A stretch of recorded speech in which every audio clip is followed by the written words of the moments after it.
నేర్చుకుందాం. మార్కు సువార్త. యెరూషలేము జయప్రవేశం. యేసు ప్రభు ఏం జరిగింది ఆ రోజు? అసలు ఏం జరిగింది? ఇప్పుడు మనము గుర్తు చేసుకోవడానికి మనకి ఏమిటి మేలు జరిగిందో ఇక్కడ వచనాలు జరిగితే కనుక మొత్తం అంతా వచ్చేస్తాం. యెరూషలేము జయప్రవేశం యేసు ప్రభు. అంతేకాదు మట్టల ఆదివారము అని ఈ సండేని హిస్టారికల్గా పిలుస్తూ ఉంటారు. యెరూషలేము జయప్రవేశం. యేసు ప్రభు యెరూషలేముకి వెళ్ళినటువంటి, యెరూషలేములో ఏముంది ఆ రోజుల్లో? యెరూషలేములో దేవాలయం ఉంది కదా. యెరూషలేములో సొలొమోను మహారాజు కాలంలో పెద్ద దేవాలయాన్ని కట్టారు. అంతేకాదు మరి అక్కడ పస్కా పండుగ ఒకటి జరిగే కార్యక్రమం ఉంది. అక్కడ జనాలు చాలామంది ప్రజలు ఉంటారనమాట ఆ కాలంలో. అంటే లాస్ట్ ఈ రోజున యేసు ప్రభు యెరూషలేముకి వెళుతూ, ఇక్కడ నేను మొదటి 9 వచనాలు 10 వచనాలు నేను చదువుతాను. జాగ్రత్తగా మీరు నా మాటలు మీరు చదవగలిగినాడు చూడండి. వచ్చిన వాళ్ళు, రాని వాళ్ళు నేను చెప్పే మాటలు, నేను చదివే మాటలు జాగ్రత్తగా ఆలకించండి. ఒకసారి చదివాక ఈ వాక్యం తాలూకా వివరణ మనం నేర్చుకుందాం. మార్కు సువార్త 11వ అధ్యాయం 1వ వచనం నుంచి. మార్కు సువార్త 11వ అధ్యాయం 1వ వచనం నుంచి నేను చదువుతున్నాను. చూడండి జాగ్రత్తగా. వారు యెరూషలేమునకు సమీపించి ఒలీవల కొండ దగ్గరనున్న బేత్పగే అను గ్రామములకు వచ్చినప్పుడు ఆయన తన శిష్యులలో 2 చూసి, మీ ఎదుటనున్న గ్రామములకు వెళ్ళుడి, అందులో మీరు ప్రవేశింపగానే కట్టబడి ఉన్న గాడిద పిల్ల కనబడును, దాని మీద ఏ మనుష్యుడును ఎప్పుడును కూర్చుండలేదు, దానిని విప్పి తోలుకొని రండి. ఎవడైనను మీరెందుకు ఇలాగూ చేయుచున్నారని మిమ్మల్ని అడిగిన ఎడల అది ప్రభువులకు కావలసినదని చెప్పుడు. తత్క్షణమే అతడు దానిని ఇక్కడికి తోలి పంపునని చెప్పి వారిని పంపారు. వారు వెళ్ళగా వీధిలో ఇంటి బయట తలవాకిట కట్టబడి ఉన్న గాడిద పిల్ల ఒకటి వారికి కనబడేది. దానిని విప్పుచుండగా అక్కడ నిలిచి ఉన్న వారిలో కొందరు, మీరేం చేయుచున్నారు? గాడిద పిల్లను ఎందుకు విప్పుచున్నారని వారిని అడిగిరి. అందుకు శిష్యులు యేసు ఆజ్ఞాపించినట్టు వారితో చెప్పగా వారు పోనిచ్చింది. వారు ఆ గాడిద పిల్లను యేసునద్దకు తోలుకొని వచ్చి తమ బట్టలు దానిపై వేయగా ఆయన దాని మీద కూర్చుండేది. అనేకులు తమ బట్టలను దారి పొడుగులను పరిచిరి. కొందరు తమ పొలములలో నరికిన కొమ్మలను పరిచిరి. మరియు ముందు వెళ్ళుచుండిన వారును వెనక వచ్చుచుండిన వారును, జయము ప్రభు పేరట వచ్చువాడు స్తుతింపబడుగాక, వచ్చుచున్న మన తండ్రి అయిన దావీదు రాజ్యము స్తుతింపబడుగాక, సర్వోన్నతమైన స్థలములలో జయము అని కేకలు వేయుచుండిరి. అది బైబిల్లో మార్క్స్. ఇతర సువార్తల్లో కూడా ఉంది. ఏం జరిగింది ఇక్కడ అనే దాని గురించి మనం కొన్ని పాఠాలు దీంట్లో నుంచి నేర్చుకోవచ్చు. ఇక్కడ అసలు ఏం జరిగిందంటే, యేసు ప్రభు పరిచర్య చేయవలసిన దినాలు ముగిశాయి. ఇంకా ఆయన మరి శిలువ యాగం చేసే రోజులు దగ్గరకు వచ్చాయన్నమాట. అందుకని ఈ రోజు బయలుదేరి ఆయన యెరూషలేముకి వెళుతూ ఉన్నారు. యెరూషలేముకి ప్రయాణమై వెళుతూ మధ్యలో బేతనీయ దగ్గర ఆగారు. బేతనీయలో ఎవరున్నారు? మరియా, మార్తా, లాజరు ఉన్నారు కదా. ఎక్కువగా ఆయన ఆ ఇంటికి వెళ్ళేవారు. అవునా? బేతనీయ దగ్గరికి వెళ్ళిన తర్వాత యేసు ప్రభు శిష్యులతో అన్నారు, మీరు ఎదురుగున్న అక్కడున్న గ్రామానికి వెళ్ళండి. అక్కడ వీధిలో ఇంటి బయట ఒక గాడిద పిల్ల కట్టబడి ఉంది, దాన్ని తోలుకొని తీసుకునండి అని చెప్పారు. చెప్తూ అన్నారు, ఎవరైనా సరే ఎందుకు మీరు దాన్ని విప్పుతున్నారు అని ఎవరైనా అడిగితే ఇలా చెప్పండి, ఇది ప్రభువుకి కావాలని ఆయన చెప్పారు అని చెప్పండి అని చెప్పి 2 శిష్యులను యేసు ప్రభు ఎదుటినున్న గ్రామానికి పంపించారు. సరే, 2 శిష్యులు కూడా వెంటనే ఆ ఎదుటినున్న గ్రామానికి వెళ్ళి వీధి బయట, ఇంట బయట అక్కడ కట్టబడి ఉన్నటువంటి గాడిద పిల్ల వాళ్ళకి కనిపించింది. వెంటనే దాని కట్లు విప్పుతున్నారనమాట. అప్పుడు అక్కడ ఉన్న మనుషులు అన్నారు, ఎందుకు విప్పుతున్నారు దాన్ని? మీరు గాడిద పిల్లని ఎందుకు దాన్ని విప్పేస్తున్నారు అని అడిగారు ఆయన చెప్పినట్టుగానే. అప్పుడు వాళ్ళు యేసు ప్రభు ఏం చెప్పన్నారు? అది ఎవరికి కావాల్సింది? ప్రభువుకి కావాల్సిందని చెప్పమన్నారు కదా. అందుకని ప్రభువుకి ఇది కావాలని తెమ్మన్నారని చెప్పగానే వాళ్ళు ఊరుకున్నారు. వాళ్ళు వెళ్ళిన 2 శిష్యులు గాడిద పిల్లని తీసుకొస్తే దాని మీద వస్త్రాలు పరిచారు, దాని కింద మట్టలు వేశారు. వాళ్ళ పొలాల్లో నరికిన కొన్ని మట్టలు. యాక్చువల్గా ఈత మట్టలు వీటిని ఎందుకు వాడతారంటే, దుబాయ్, అబుదాబి ఆ కంట్రీస్లో, ఇప్పుడు ఇజ్రాయెల్ కంట్రీస్ ఎక్కువగా డేట్స్తో పాటు ఖర్జూరపు మొక్కలు ఎక్కువ ఉంటాయి. అవి ఎడారి ప్రాంతాలు అనమాట, ఇసుక ప్రదేశాలు.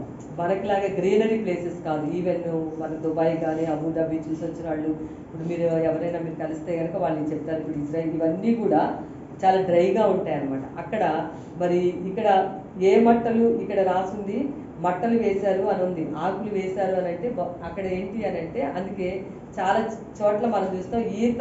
మన వాళ్ళు ఇక్కడ ఏం చేస్తారంటే ఈత ఆకుల్ని అది కొమ్మల్ని తెంపి వేస్తూ ఉంటారు, దానికి పువ్వులై గుచ్చుతూ ఉంటారు. అయితే అక్కడ వాళ్ళు బహుశా ఖచ్చితంగా డేట్స్ అనమాట, అంటే ఖర్జూరపు మట్టలు తీసుకొని వచ్చి అది దాని మీద యేసుప్రభు కూర్చున్నారు. వస్త్రాలు వేశాక దాని మీద, అప్పటిదాకా దాని మీద ఏ వస్త్రము లేదు, దాన్ని ఎవరు వాడలేదు అంతవరకు. అయితే ఇది ఎప్పుడైతే ఇక్కడికి వచ్చిందో రాగానే దాని మీద ఏం వేశారు, వస్త్రాలు వేశారు. ఇంకా ఏం చేశారు, కింద ఆ మట్టలు వేశారు. కొందరు పొలాల్లో నరికిన మట్టలు తెచ్చి వేశారు. దాని మీద ఏమో యేసుప్రభు కూర్చున్నారు. అలా కూర్చుంటూ ముందుకు వెళ్తూ ఉంటే అందరూ కూడా ఆరాధన చేస్తూ జయము, సర్వోన్నతమైన స్థలాలలో దేవునికి మహిమ, రాజు వస్తూ ఉన్నాడు అని చెప్పి కూడా ఆరాధన చేశారు. అది ఈరోజు జరిగింది. కొన్ని సంవత్సరాల క్రితం ఈరోజు జరిగిన విషయం అదనమాట. మనం ఏంటి నేర్చుకోవాలి ఇక్కడ? ఆ రోజున అది జరిగింది కదా. మరి ఈరోజు మనము మామూలుగా స్వతహాగా అక్కడ మామూలుగా పైకి జరిగిన విషయాలని కాకుండా ఆత్మ సంబంధంగా మనం ఏంటి ఇక్కడ జరిగిన విషయం, పరిశుద్ధాత్మ దేవుడు ఈ సువార్తలు ఇన్ని చోట్ల ఎందుకు రాయించినట్టు ఒక పెద్ద పేర 11 వచనాలు రాస్తుంది దీంట్లో. దీని గురించి అన్ని సువార్తలు ఎందుకు ఇంత బాగా, మత్తయి సువార్త 21వ అధ్యాయంలో రాస్తుంది. వీటిలో ప్రతి ఒక్కళ్ళు మెన్షన్ చేస్తూ వచ్చారు కదా. అంటే చాలా ప్రాముఖ్యత కలిగినటువంటి రోజు అన్నమాట ఈరోజు.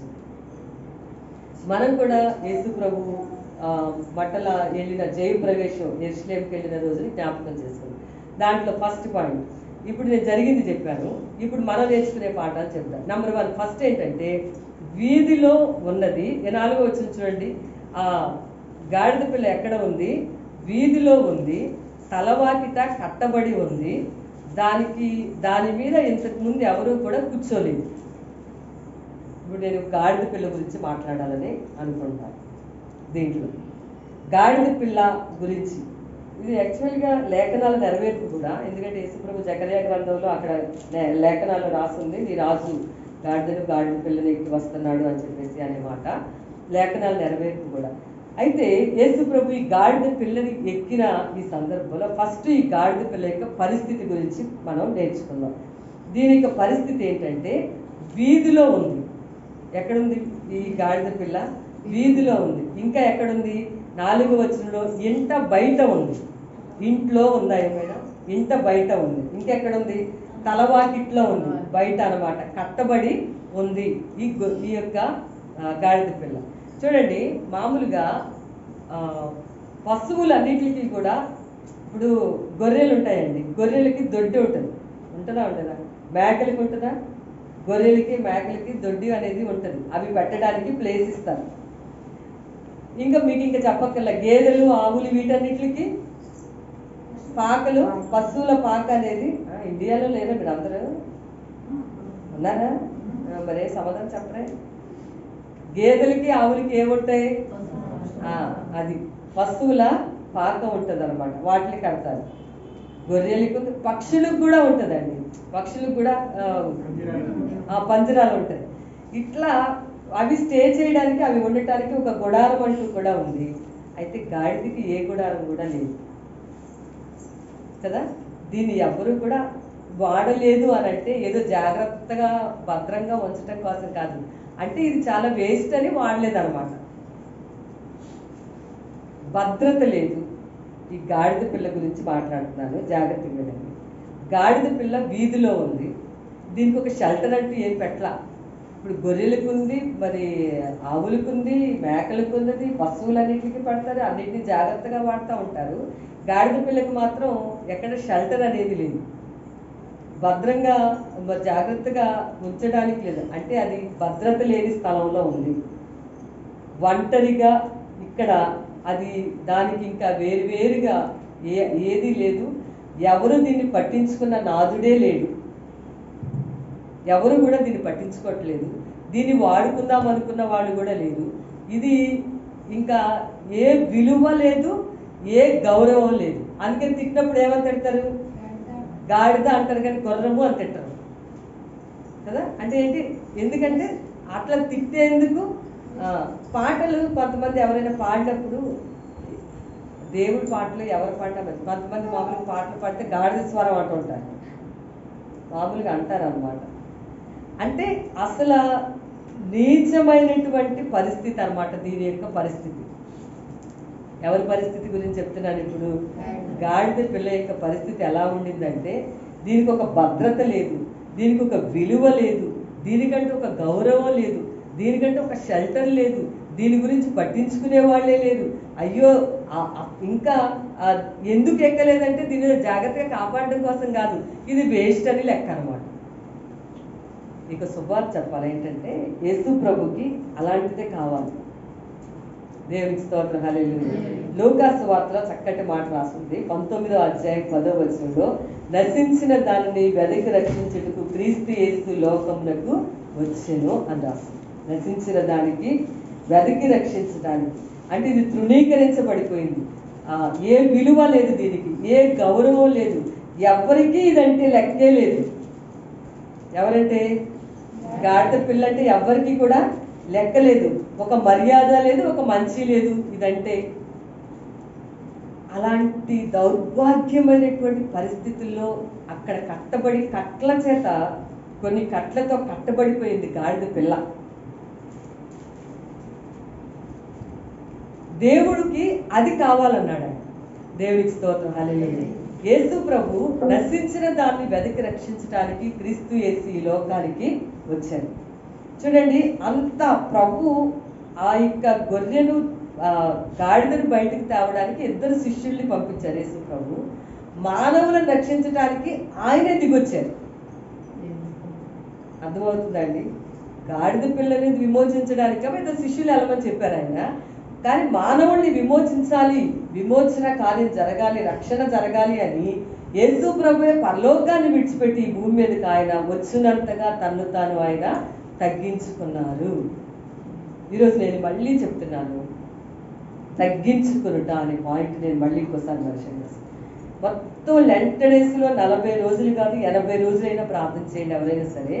కానీ నాకు ప్రభువా నీ దృష్టికి తగ్గించుకునే జీవితం, నీ దృష్టికి వినయవంతమైన జీవితం నాకు దయచేయి ప్రభువా అని మనం ప్రార్థన చేసుకోవాలి. ఒక అమ్మగారు చర్చిలోకి ప్రార్థన చేయడానికి వచ్చిందండి. వస్తే ఆ పాస్టర్ గారు అక్కడ, ఆ చర్చి పాస్టర్ గారు అండి, అమ్మ మరి రేపు ఆదివారం ఆరాధన అవుతుందమ్మా, నువ్వు కొంచెం చర్చ్ అంతా కూడా క్లీన్ చేసి వెళ్తావా అమ్మా అని అడిగారు ఆ అమ్మగారు. ఎవరు అడిగింది? ఎవరు? పాస్టర్ గారు అడిగారు అనమాట. అమ్మ చర్చిని శుభ్రం చేసి వెళ్తావా, మరి రేపు ఆదివారం ఆరాధన ఉంది మరి అని చెప్తే, ఇంకా ఆమెకు అప్పటిదాకా చేసుకుంది, ప్రార్థన చేసింది చర్చిలో కూర్చొని, ఇంకంతే పాస్టర్ గారి మీద గట్టిగా లేచింది అనమాట.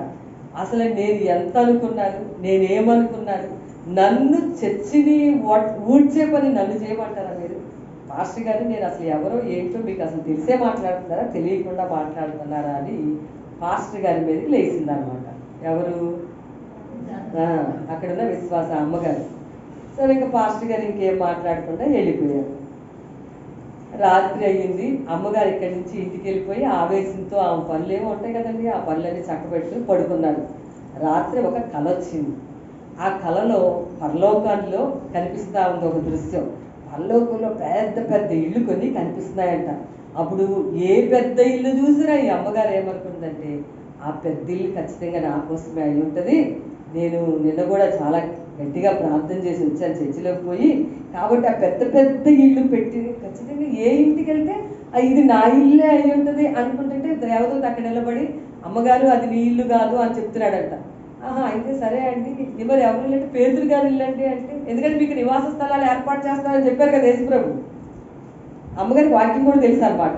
సరే మరి ఇంకొంచెం ముందుకెళ్తే ఇంకో కొంచెం ఇల్లు కనిపించింది. అయితే దేవదూత మరి ఖచ్చితంగా ఈ ఇల్లు నాదై ఉంటుంది, నువ్వు ఈసారి కానీ అట్లా చాలా ఇల్లు అడుగుతుంది అనమాట. లేదు ఆ ఇల్లు నీ కానీ కాదు అని అంటే, ఇప్పటికీ ఈ లోపు ఆమెకి ఇంకొక వైపు నుంచి బాగా ఏడుపు, ఏడవటం, తర్వాత దుఃఖంతో కేకలేసేయటం అవి వినిపిస్తున్నాయట ఆ కల్లో. తీరే పరలోకంలో చూస్తేనేమో ఒక్క ఇల్లు నాది కాదన్నారు, అందరూ వాళ్ళు ఇల్లు అన్నారు. మరి ఏంటయింది? మరి మళ్ళీ ఇంకొక పక్కన ఏంటి ఇంత అగాధంలో నుంచి వినిపిస్తున్నట్టు మూలుగులు వినిపిస్తున్నాయి, రోదన వినిపిస్తుంది, ఏడుపులు వినిపిస్తున్నాయి. ఏంటి ఇవెక్కడి నుంచి వినిపిస్తాయి? ఎవరు ఇట్లా ఏడుస్తున్నారు అని అడుగుతుంది అనమాట. నిద్రలో అడుగుతుంటే దేవదూత చెప్తున్నాడు, అది నరకంలో ఏడుపులు వినిపిస్తాయి నీకు అని అంటే, అవునా ఎవరు మరి అంత ఏడుస్తున్నారు ఎవరు అని అడుగుతుంది అనమాట అమ్మగారు. ఎవరనంటే అప్పుడు ఆ స్వరం వినిపిస్తుంది. ఎవరైతే ఏడుస్తూ రోదన చేస్తూ కేకలు పెడుతూ బాబోయ్ అమ్మోయ్ కాలిపోతున్నాను అంటున్నారే, ఆ స్వరం చెప్తున్నాడట, నేనమ్మా నేను యేసు ప్రభువుని కుడిపై పక్కన ఉన్నాయనేమో చివరిలో ఎట్టాగొట్ట నమ్ముకున్నాడు, నేను చివరిలో ఎడం పక్క నుండి ఎగతాళి చేశానే, ఆ యేసు ప్రభుని ఎగతాళి చేసి నువ్వు దేవుని కుమారుడు అయితే నన్ను కూడా బ్రతికించు, నన్ను కూడా కాపాడని ఎగతాళి చేశానే, నేనే నా జీవితం అంతా దొంగతనాలు చేశాను. నా జీవితం మిగిలిన వాళ్ళందరూ ఏదో ఒక పని ఏదో ఒకటి చేశారమ్మా, ఏదో చిన్న పనో పెద్దదో ఏదో ఒకటి మంచి కార్యాలు చేశారు. వాళ్ళు దేవుని కోసము చేశారు, సమాజంలోనూ చేశారు. మరి నేను చచ్చిన దాకా ఏమీ చేసినోడిని కాదు. ఆఖరిలో కూడా తెలుసు కదా నేను నీకు ఏమన్నానో యేసు ప్రభుని, నువ్వు నిజంగా రాజువైతే నువ్వు దేవుని కుమారుడు అయితే నన్ను బ్రతికించమని చెప్పాను కదా, కాపాడమని అన్నాను కదా, ఆ మనిషిని నేను ఇప్పుడు నువ్వు ఎక్కడున్నావు అని అడుగుతుంది అమ్మగారు. ఇప్పుడు నేను నరకంలో ఉన్నాను. ఎందుకంటే నరకంలో నేను చచ్చేదాకా ఒక్క మంచి పని నేను చేయలే. ఆఖరిలో నాకు ఒక అవకాశం వస్తే దాన్ని కూడా వదిలేసుకున్నాను. ఇదిగో ఇప్పుడు నరకంలో పడి ఏడుస్తున్నాను అని చెప్పాడంట ఆ శిలువ మీద ప్రక్కన ఉన్న వ్యక్తి.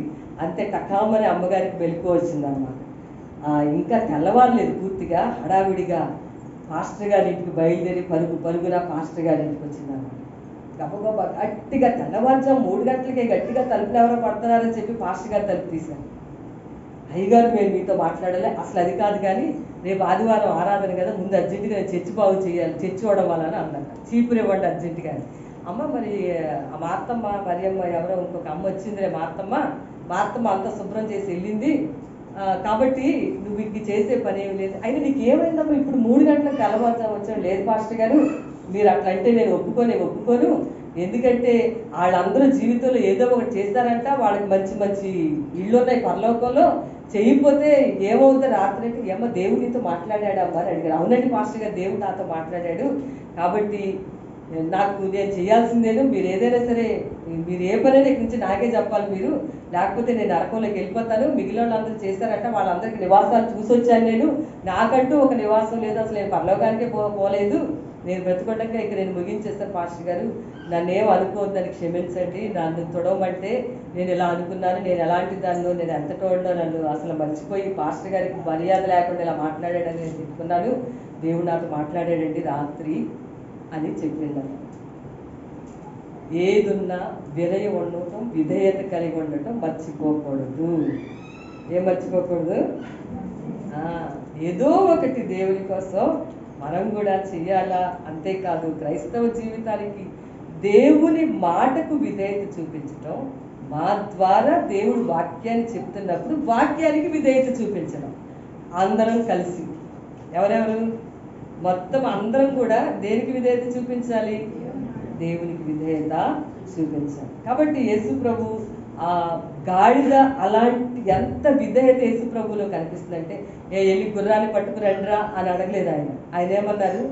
తృణీకరించబడిన ఒక జంతువు, అందరూ విడిచిపెట్టేసినటువంటి గాడిద పిల్లని, ఎవరు పట్టించుకొని దాన్ని, అందరూ నవ్వులాటగా తీసుకుంటున్న దాన్ని, అది నాకు కావాలి తెమ్మన్నారు యేసు.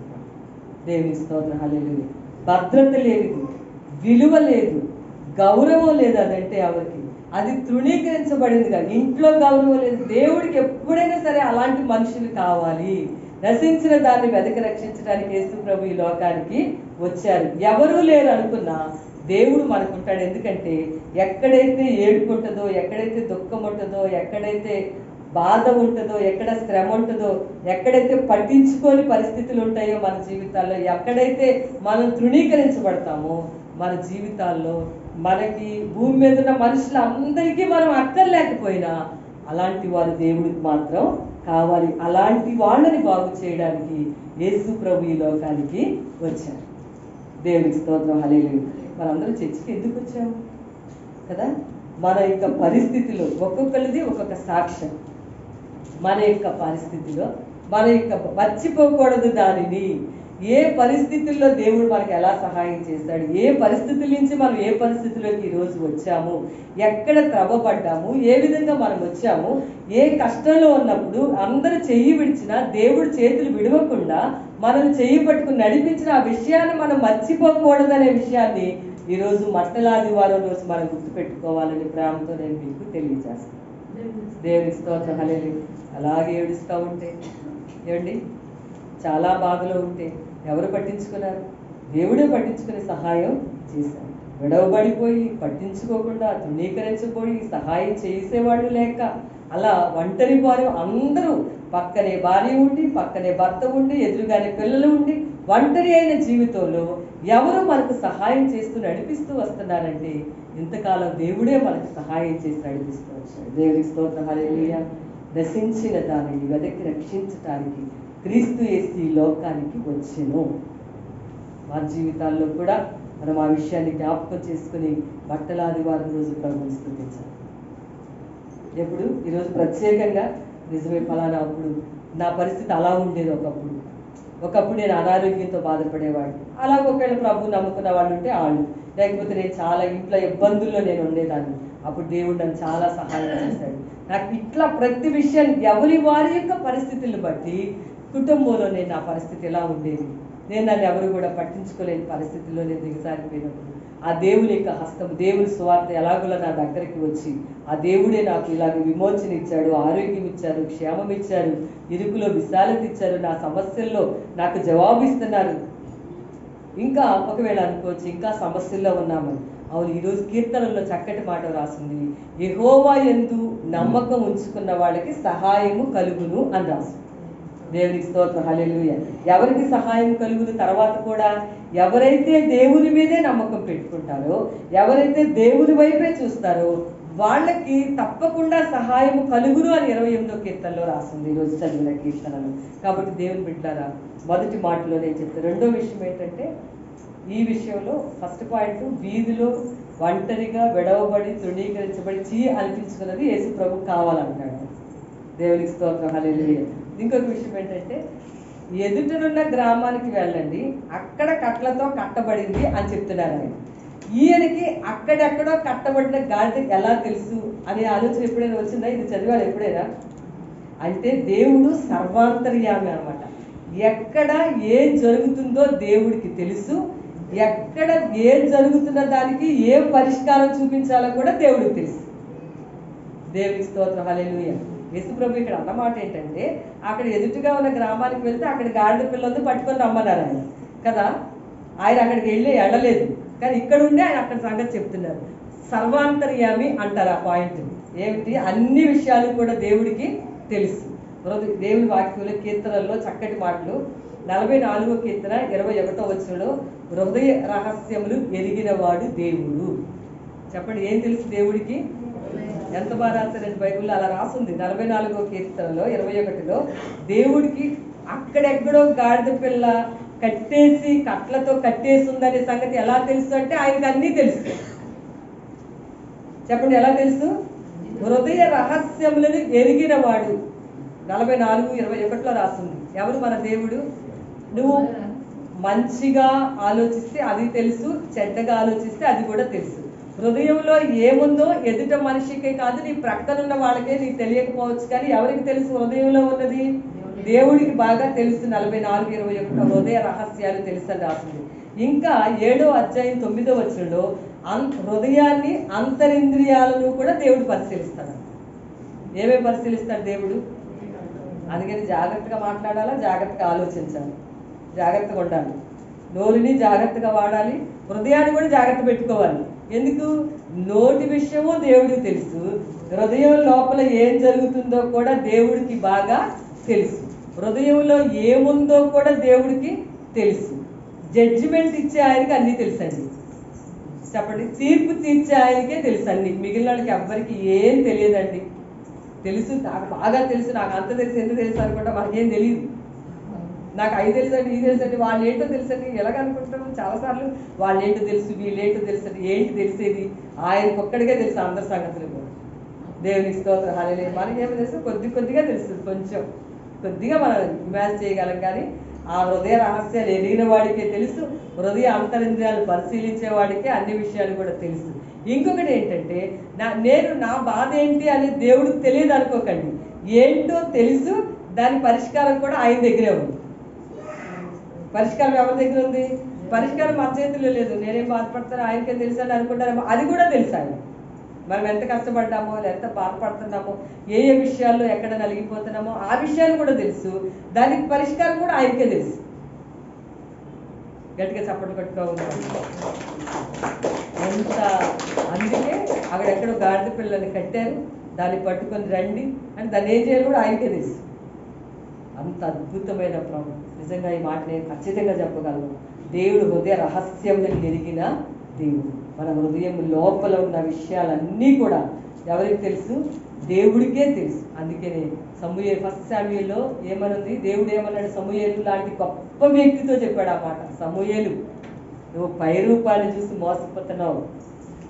నేను పై రూపాన్ని చూసే దేవుడిని కాదు, హృదయం లోపల ఏం జరుగుతుందో దాన్ని చూసి నేను లక్ష్య పెడతాను. మనుషులు లక్ష్య పెట్టే వాటిని నేను లక్ష్య పెట్టను. మనుషులు ఎప్పుడూ పై రూపాన్ని లక్ష్య పెడతారు, నేను పై రూపాన్ని చూసి నేను లక్ష్య పెట్టను. హృదయం లోపల జరిగిన దాన్ని నేను లక్ష్య పెడతాను అన్నాడు దేవుడు. సమూయేలుతో ఈ మాట చెప్పాడు. ఈరోజు మనం ఒకవేళ ఎలా అనుకోవచ్చు, ఏం తెలుసు దేవుడికి? అసలు తెలుస్తుందా అసలు ఆ పరిస్థితి ఏంటో? నేను ఇంత పరిస్థితిలో ఉన్నాను, అంతలాంటి బాధలో ఉన్నాను. నిజంగా దేవుడికి ఖచ్చితంగా అన్ని తెలుసు. ఆయన మనకంటే ఎక్కువగానే అవన్నీ కూడా అనుభవించి ఆ దారిలో నడిచారు. ఆయన నడవకుండా లేరు. ఆయన మనలాంటి జీవితం ఆయనకి తెలుసు. మనం ఎక్కడెక్కడ ఎలా ఉంటామో అవన్నీ ఆయన నడిచి వచ్చారు. కానీ పాపం అయితే ఆయన చేయలేదు. ఆ దారుల్లో నుంచి వచ్చారు కానీ పాపం అయితే చేయలా. అందుకే శోధించబడే వారికి, కష్టపడే వారికి ఆయన సహాయం చేస్తాడు ఆయన. దేవునికి స్తోత్రం, హల్లెలూయా. కాబట్టి ఈరోజు దేవుని బిడ్డలారా, బట్టల ఆదివారం రోజు ప్రభుని ఎంత స్తుతించాలి. ఒకప్పటి మన జీవితం ఏంటో ఎవరికి వారిమే ఆలోచించుకోవాలి. ఒకప్పుడు మన జీవితం ఎలాగ శాంతి లేకుండా ఉండేది. సమస్యలు అందరికీ వస్తాయండి భూమి మీద, కానీ సమస్యలకు పరిష్కారం యేసు ప్రభు దగ్గరే ఉంది అనే నిరీక్షణ అయితే మనకు ఉంది. అలాగే మనకి కార్యాలు జరుగుతున్నాయి. అందుకు మనం ఈ సమయంలో దేవునికి కృతజ్ఞతాస్తుతులు చెల్లించాలి. అక్కడ దానికి ఏమంటే ఆయనకి తెలుసు, దాన్ని ఏం చేయాలో కూడా ఆయనకి తెలుసు. కాబట్టి ఈరోజు ఈ విషయాలు జ్ఞాపకం చేసుకోవాలని ప్రేమతో మీకు బట్టలాదివారం రోజు దానికోసం ఆ ఇద్దరు శిష్యులు వెళ్ళొచ్చారు. కానీ మనల్ని రక్షించడానికి గాడులతో పని లేదండి. మనల్ని రక్షించడానికి దేవుడే పరలోకాన్ని విడిచిపెట్టి భూమి మీదకి ఆయన దిగి వచ్చారు. అందుకు మన దేవుడికి కృతజ్ఞతలు తెలియచేయాలి. దేవునికి స్తోత్రం, హల్లెలూయా, హల్లెలూయా. ఆయనే పరలోకాన్ని విడిచిపెట్టి భూమి మీదకి దిగి వచ్చినంతగా తగ్గించుకొని ఆ గొప్ప కార్యాన్ని మన పక్షంగా ఆయన చేశారు. రెండో విషయం ఏంటంటే 7వ వచనం 8వ వచనాల్లో మీరు 11వ అధ్యాయం సెకండ్ పాయింట్, వీధిలో నుంచి వైభవంలోకి వచ్చిందనమాట. వీధిలో నుంచి విజయంలోకి వచ్చిన గాడిద పిల్ల, దాని చరిత్ర ఇప్పుడు మనం చదువుతున్నాం. ఫస్ట్ వీధిలో నుంచి ఇప్పుడు ఎక్కడికి తీసుకొచ్చారు? కట్లు విప్పి యేసు ప్రభు దగ్గరికి తెచ్చారు. తీసుకొచ్చాక 7, 8 వచనాలు నేను చదువుతున్నాను. చూడండి, 7లో మొదటి మాట ఏమో వారు అని రాసింది, 2వ లైన్లోనేమో అనేకులు అని రాసింది, 3వ లైన్లో కదా. 7వ వచనంలో వారు అని రాసింది, 8వ వచనంలో అనేకులు అని రాసింది.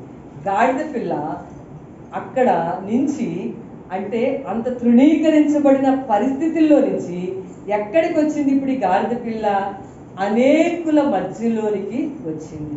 వారు అంటే ప్లూరల్ అనమాట, అంటే ఎక్కువ మంది అక్కడ ఉన్నారు. అక్కడికి ఈ గాడిద పిల్ల వచ్చింది, కట్లన్నీ తెంపబడ్డాయి, వచ్చింది. అక్కడ అనేకుల మధ్యలోకి అది వచ్చింది. గాడిద పిల్ల ముందు కట్లు విప్పారు, యేసుప్రభు దగ్గరకు తెచ్చారు. ఇప్పుడు సెకండ్ పాయింట్ ఏంటంటే, ఇప్పుడు ఈ గాడిద పిల్ల యేసుప్రభు ఎక్కారు. అయితే ఇక్కడ నేను చెప్పేది ఏంటంటే, ఈ పాయింట్ అనేకుల దగ్గరకు గాడిద పిల్ల చేర్చబడింది. దేవునికి స్తోత్రం, హల్లెలూయా. వారు గాడిద పిల్లను చేర్చుకున్నారు. అంటే చేర్చుకున్నారు, అందరూ కలిసి ఉన్నారు, వారు అందరూ అని ఇట్లా రాస్తుంది కదా వాక్యంలో. అంటే సహవాసంలోకి చేర్చబడుట అనే దానికి ఇది గుర్తు అన్నమాట. దేనిలోకి చేర్చబడుట? లేకపోతే యేసు ప్రభు రక్తం కాచి కొన్నటువంటి ఆ సార్వత్రిక క్రైస్తవ సంఘములోనికి చేర్చబడుట మనము, అది సహవాసములోకి చేర్చబడాలి. కట్లు తెంపబడి మనం రక్షించబడిన తర్వాత ఎక్కడికి రావాలి? మనం సహవాసములోనికి చేర్చబడుట. అది ఆదివారపు ఆరాధన అయినా, ఉపవాస ప్రార్థనలైనా, స్త్రీల కూడికలైనా, ఇంకొక కృతజ్ఞతా ప్రార్థన అయినా, లేకపోతే ఇంకొక గృహ కూడికైనా సహవాసంలోకి చేర్చబడుట. రాత్రి నేను ఆర్ స్టాన్లీ గారు రాసిన బైబుల్ నిక్షిప్త సందేశాలు అని ఒక పుస్తకం ఉంటుంది అన్నమాట. ఆయన గొప్ప దైవజనుడు. సహవాసముగా అంటే ఇలాగ కలిసి ఉండేందుకు గాడిద పిల్ల అనేకుల దగ్గరకు వచ్చింది. అంతకుముందు దాన్ని ఎవ్వరూ వాడుకోలేదు. అంతకుముందు వీధిలో ఉంది, బయట వాకిట్లో కట్టివేయబడి ఉందని, అందరి మధ్యలో లేదా గాడిద. అయితే ఇప్పుడు ఎక్కడికి వచ్చిందంటే, ఇప్పుడు అనేక మంది దగ్గరికి గాడిద పిల్ల వచ్చింది. ఈ పాయింట్లో నేను చెప్పాలనుకున్న విషయం ఏంటంటే, ఇప్పుడు రక్షించబడిన తరువాత మనము సహవాసంలోనికి రావాలి అనే మాట నేను మీకు చెప్తా ఉన్నాను. రాత్రి నేను స్టడీ చేశాను. ఆయన 3 పాయింట్లు రాశారండి. సహవాసంలోకి రావటం చెప్పే కదా, అది ఏ విధమైన సహవాసమైనా దేవుని సన్నిధిలోకి రావటం అనేది చాలా ముఖ్యమైన, ఒకసారి మనం రక్షించబడ్డాక అది చాలా ప్రాముఖ్యమైన విషయం మనందరికీ కూడా. ఆయన 3 పాయింట్లు రాశారు. సహవాసాన్ని నిర్లక్ష్యం చేస్తే, అంటే దేవుని సన్నిధికి ఏ ప్రార్థన అయినా కానివ్వండి రావటం మానివేస్తే 3 నష్టాలు పొందుకుంటాడంట విశ్వాసం. నేను బైబుల్ స్టడీ చేసి చెప్పట్లేదు, ఆయన పుస్తకాన్ని చదివి నేను చెప్తున్నాను. ఆర్ స్టాన్లీ అనే గొప్ప దైవ సేవకులు ఉన్నారు. ఆయన ఏం చెప్పారంటే, ఫస్ట్ పాయింట్, మన సహవాసం ఒకటి దేవుడితో సహవాసం, తర్వాత దేవుని పిల్లలతో సహవాసం కదా. అందరితో స్నేహం, ఏమండి, అందరితోనూ మనం మంచిగానే ఉండాలి. యావత్ ప్రజలందరితో స్నేహంగా ఉండాలి, మంచిగా ఉండాలి. అది క్రైస్తవుని యొక్క విషయం. అంతే తప్ప ఇక్కడ వెలువేయబడిన ప్రజలు బయట ఎవరు కూడా ఉండరు. అందరితో మనం స్నేహపూర్వకంగా ఉండాలి. అయితే సహవాసం దేవుని పిల్లలతో సహవాసం చేయాలి. ఈరోజు మన సహవాసం ఎవరితో సహవాసం చేస్తున్నాం? ఎక్కువగా ఎవరితో తిరుగుతున్నాం, ఎవరితో మాట్లాడుతున్నాం, ఎవరితో కలిసి ఉంటున్నాం రోజంతట్లో కలిపి, అది మనకు మనమే పరిశీలించుకోవాలి. అయితే ఆయన ఏమి రాశారంటే, ఆయన 3 పాయింట్లు రాశారు. విశ్వాసి రక్షించబడిన తర్వాత సహవాసంలోకి రాకపోతే కనుక 3 నష్టాలు వస్తాయట అతనికి, ఆమెకు, స్త్రీ అయినా పురుషుడైనా.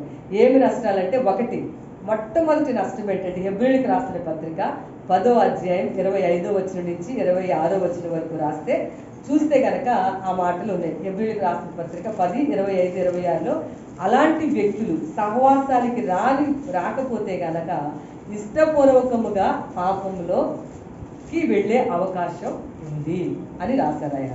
ఎలాగా? ఇష్టపూర్వకంగానే సహవాసంలో ఉండని వారు ఇష్టపూర్వకంగానే పాపంలో పడుదురు అని ఒక పాయింట్ రాశారు. రెండో పాయింట్ ఆయన ఏం రాశారంటే, ప్రసంగి గ్రంథంలో 4వ అధ్యాయంలో 9 నుంచి 12 వచనాల్లో ఏముందంటే, అలాంటి వ్యక్తులు ఆత్మీయంగా చల్లారిపోతారు అని రాశారు. ఇది యాక్చువల్గా నేను సిద్ధపరచుకుంది కాదు, ఆ పుస్తకంలో చూశానన్నమాట.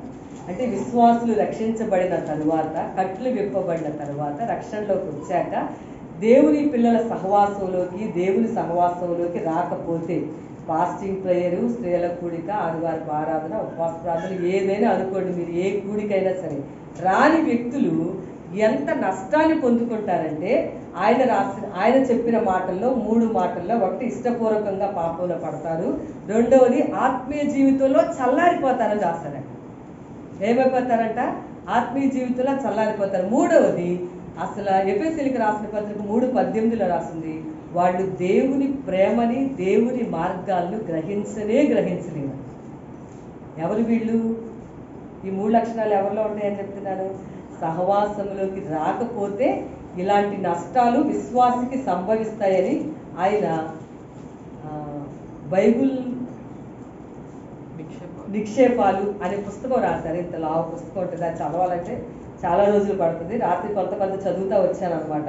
దాంట్లో ఈ పాయింట్లు రాస్తాం.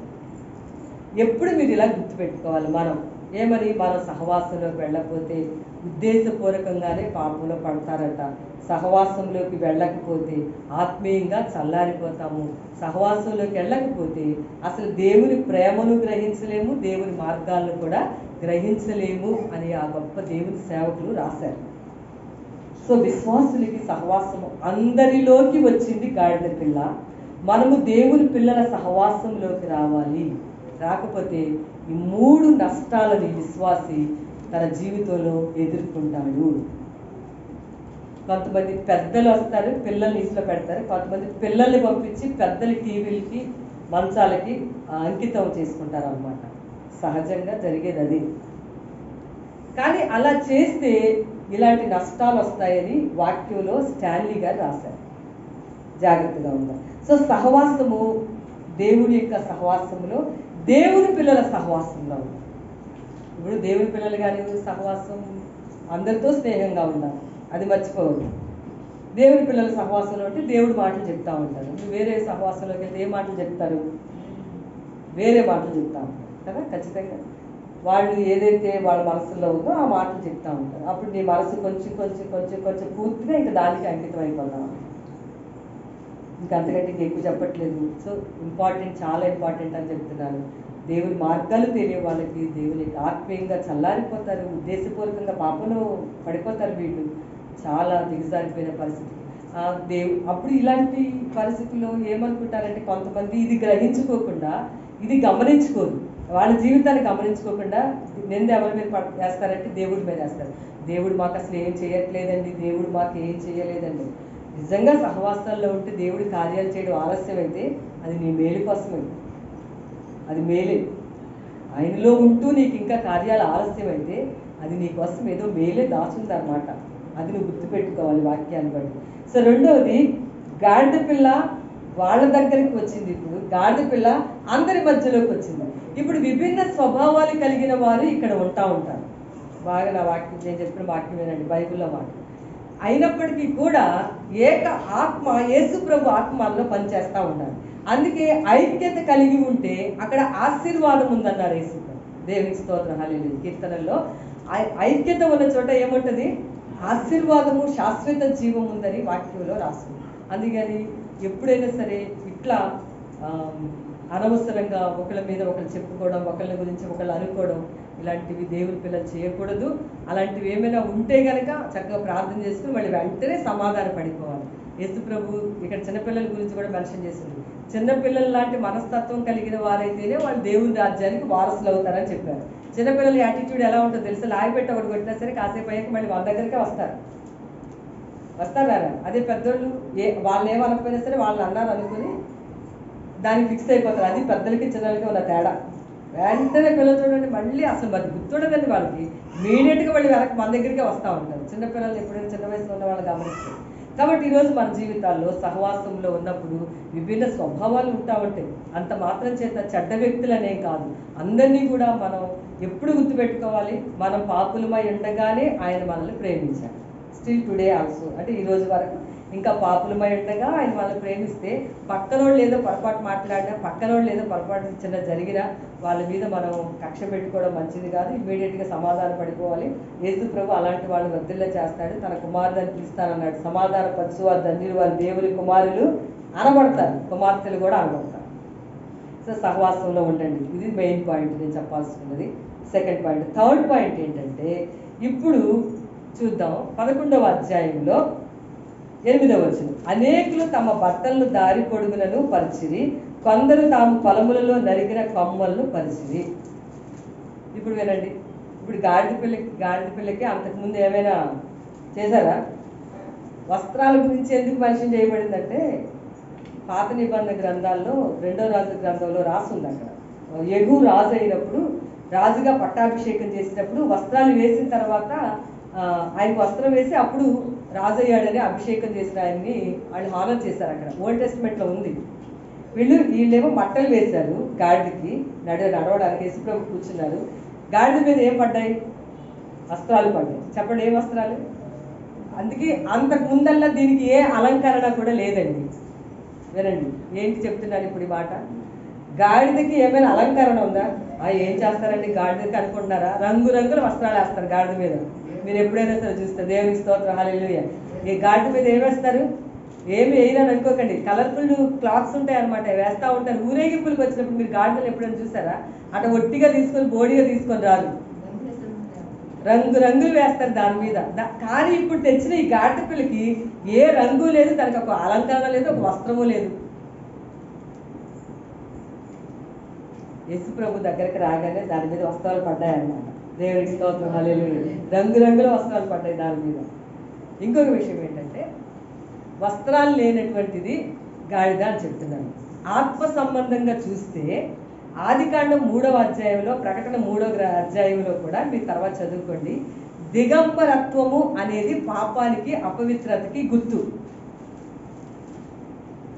దిగంబరత్వం అనేది అంటే గాడిద మీద అంతవరకు ఏ వస్త్రాలు లేకుండా ఉంది అని చెప్తున్నాను కదా నేను. అంటే అది దిగంబరత్వంతో ఉందన్నమాట గాడిద. యేసు ప్రభు దగ్గరికి రాకముందు దానికి ఏ విధమైన వస్త్రాలు దాని మీద వేసిలేవు. యేసు ప్రభు దగ్గరికి రాగానే ప్రజలే దాని మీద వేస్తున్నారు వస్త్రాలు.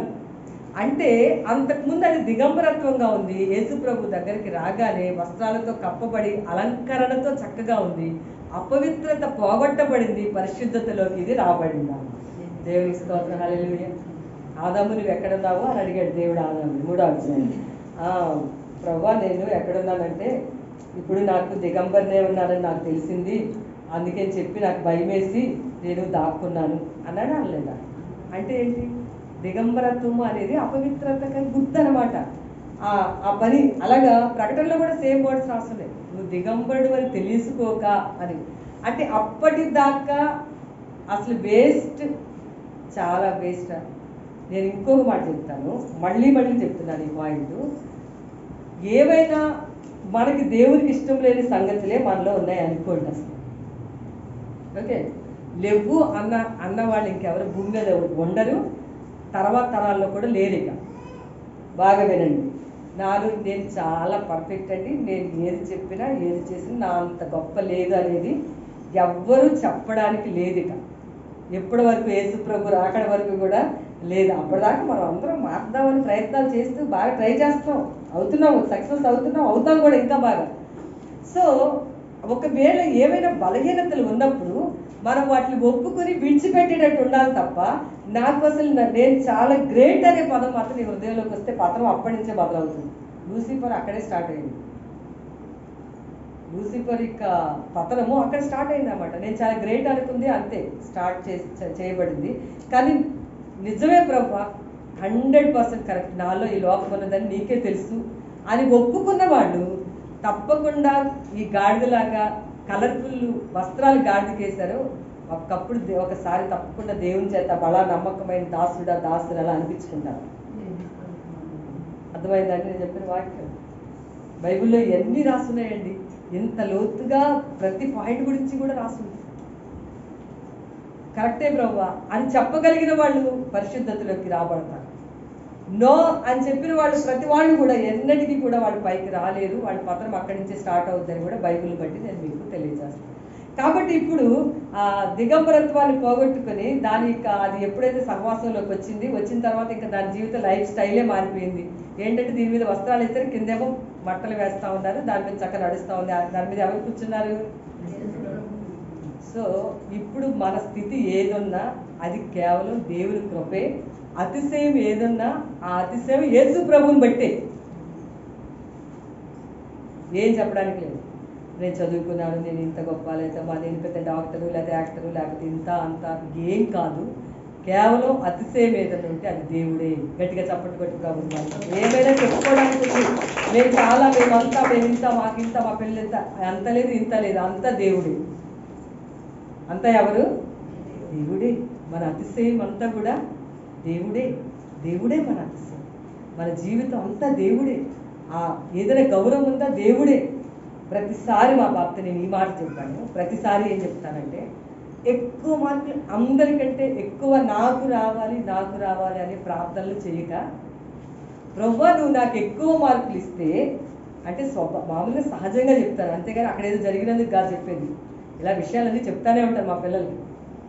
ఏం చెప్పాలంటే, ప్రభువా నీ కుమార్తెగా ఈ కాలేజీలో నేను ఉన్నప్పుడు నాకు ఎక్కువ మార్కులు ఇస్తే కనుక నా వంతులో నేను చదువుతున్నాను, నాకు నువ్వు ఎక్కువ ఇస్తే నేను నా దేవుడు నాకు ఇచ్చాడని సాక్ష్యం చెప్తాను, అలా చెప్పాలి అని చెప్పాను. పిల్లలందరికంటే గొప్పగా వచ్చాయి, చాలా తక్కువ వచ్చాయి. ఇలాంటి స్టేట్మెంట్లు విని పొంగి పొర్లే అంత పరిస్థితుల్లో మేము లేము. నువ్వు ఇలా చెప్పాలి, దేవా నిన్ను మహిమపరచాలి. దేవా 70% వచ్చిన ఫస్ట్ ఇయర్లో అలా వచ్చినప్పుడు అందరూ కూడా ఆశ్చర్యపోయారు, ఎలాగా అంటే అది దేవుడి దయ వల్ల. పాస్ అవ్వడమే కష్టపడి ఫస్ట్ ఇయర్ అనేవాళ్ళు అన్నమాట. అది దేవుడి, అది ఆ అతిశయం ఏదైనా ఉంటే అది మనకి ప్రభువే మన అతిశయం. ఏ విషయంలోనైనా అందుకే ఎప్పుడు ప్రభువుని అతిశయంగా పెట్టుకోండి. అది దేవుడే అతిశయం తప్ప మరి ఇంకేమీ కూడా మనకి లేదు. ఇప్పుడు గాడిదకు కూడా ఇప్పుడు మనం ప్రభువుని ధరించి ఉన్నప్పుడు మనకి ఏది జరిగినా అది దేవుడిని బట్టి జరుగుతూ ఉంది. కాబట్టి మన అతిశయం ఎవరు? ప్రభువే మన అతిశయం. కాబట్టి ఈరోజు మనం ప్రభువుని బట్టి వస్త్రాలు, ఇప్పుడు దీనికి కలర్ఫుల్ లైఫ్ వచ్చిందన్నమాట. దేవునికి స్తోత్రం, హల్లెలూయా. మీరండి లోకాన్ని చూసి ఏదో కలర్ఫుల్ లైఫ్ అనుకుంటారేమో, కానీ 100కి 100 నేనే చెప్పాలా, యేసు ప్రభులో ఉంటేనే కలర్ఫుల్ లైఫ్. కలర్ఫుల్గా లైఫ్ ఉండాలనుకుంటున్నారా? అయితే బైబిల్ బాగా చదవండి. అది లేకపోతే మాత్రం ఎక్కడో దగ్గర పడటం ఖాయమే. అది మాత్రం జరిగి తీరుతుంది అనమాట. ప్రభుతో ఉంటేనే కలర్ఫుల్ లైఫ్. దానికి ఎంత కలర్ వచ్చింది చూడండి. బోల్డ్ వస్త్రాలు వేస్తారు, బట్టలు వేస్తే దాని మీద నడుస్తూ ఉంది. రాజులకు వేస్తారటండి, గాడిద నడిచింది. రాజులకు అలా వేసి నడిపించేవారు ఆ పాత నిబంధనలు. క్రొత్త నిబంధనలో యేసు ప్రభుని ధరించిన వారికి దేవుడు అంత గొప్ప అతిశయం ఇచ్చినప్పుడు ప్రభువుని మనం అతిశయించాలి, ప్రభువుని బట్టే మహిమపరచాలి. చివరిగా లాస్ట్ అండ్ పార్ట్ నేను ముగిస్తున్నాను.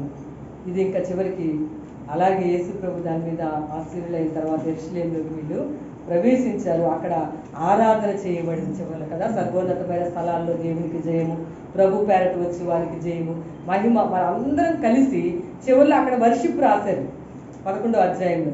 అంటే ఇప్పుడు మనమందరం ఏం చేయాలి అని అంటే, మనం అందరం మన జీవితాల్లో దేవుడు చేసిన కార్యాలను బట్టి ఆయన దేవుడిని దేవుడిగా గుర్తెరిగి ఆయన ఆరాధించాలి, స్తుతించాలి, మహిమపరచాలి. దేవుని స్తోత్రం, హల్లెలూయా. కాబట్టి first point, God history. God హిస్టరీలో వీధిలో ఎంట బయట లెక్కలేనట్టుగా నిర్లక్ష్యం చేయబడి అందరితో అనిపించుకున్న దాన్ని యేసు ప్రభువు కోరి కోరి కోరి దాన్ని అక్కడి నుంచి తన దగ్గరికి తెచ్చుకున్నాడు. దేవునికి స్తోత్రం, హల్లెలూయా. లోకానికి బాగుంటే కావాలి, దేవుడికి బాగు లేకపోయిన వాళ్ళు కావాలి, వాళ్ళు బాగు చేద్దామని. రెండవది, అది తర్వాత సహవాసంలోకి చేర్చబడినట్లుగా మనం కూడా సహవాసాల్లో ఉండాలి.